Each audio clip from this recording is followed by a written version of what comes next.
Praise the lord. ఈరోజు మనము మన జీవితాలలో ఒక సాధారణమైన సమస్య గురించి మాట్లాడుకుందాం. అదే చింత లేదా ఆందోళన. మన ఉద్యోగం గురించి, మన కుటుంబం గురించి, మన ఆరోగ్యం గురించి, మన భవిష్యత్తు, ఇలా ఎన్నో విషయాల గురించి మనం చింతిస్తూ ఉంటాం. అయితే దేవుడు మనల్ని చింతించవద్దని ప్రేమతో హెచ్చరిస్తున్నాడు. మత్తయి సువార్త 6వ అధ్యాయం 25వ వచనంలో యేసుప్రభు వారు ఇలా అంటున్నారు: ఏమి తిందుమో, ఏమి త్రాగుదుమో అని నీ ప్రాణమును గూర్చి అయినను, ఏమి ధరించుకుందుమో అని నీ దేహమును గూర్చి ఆయనను చింతింపకుడి. ఆకాశ పక్షులను చూడుడి, అవి విత్తవు, కోయవు, అయినా మన పరలోకపు తండ్రి వాటిని పోషించున్నాడు. వాటికంటే మీరెంతో శ్రేష్ఠులు కారా? మన చింత మన సమస్యలను పరిష్కరించలేవు, కానీ ప్రార్థన ద్వారా మనం దేవుని సహాయాన్ని పొందగలం.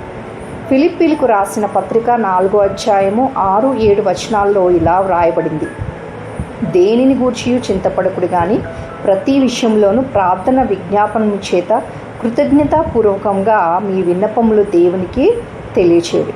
అప్పుడు సమస్త జ్ఞానములకు మించిన దేవుని సమాధానము యేసుక్రీస్తు వలన మీ హృదయములకును మీ తలంపులకును కావలియుండును.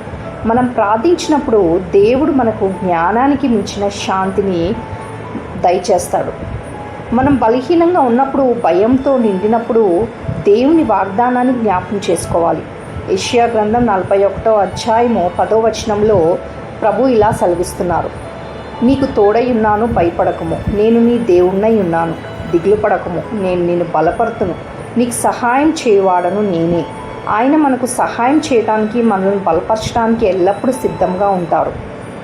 కాబట్టి మన భయాలను, ఆందోళనను మన పైనే వేసుకోకుండా వాటిని దేవునికి అప్పగించాలి.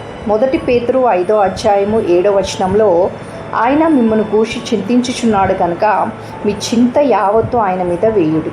చివరగా యోహాను సువార్త 14వ అధ్యాయము 27వ వచనంలో యేసుప్రభు వారు ఇలా చెప్తున్నారు: శాంతిని మీకు అనుగ్రహించి వెళ్ళుచున్నాను, నా శాంతిని మీకు అనుగ్రహించున్నాను. లోకం ఇచ్చినట్లుగా నేను మీకు అనుగ్రహించుటలేదు. మీ హృదయములను కలవరపడనీయకుడి, వెరవనీయకుడి. కాబట్టి ప్రియమైన వారలారా, మీ చింతలను దేవుని పాదాల చెంత విడిచిపెట్టండి. ప్రార్థనలో ఆయనతో మాట్లాడండి, ఆయన వాక్యాన్ని చదవండి. అప్పుడు దేవుడు అనుగ్రహించే శాంతి మీ హృదయాలను, మనసులను నింపుతుంది. ప్రభు మిమ్మల్ని, మీ కుటుంబాలని దీవించి ఆశీర్వదించును గాక. ఆమేన్, ఆమేన్.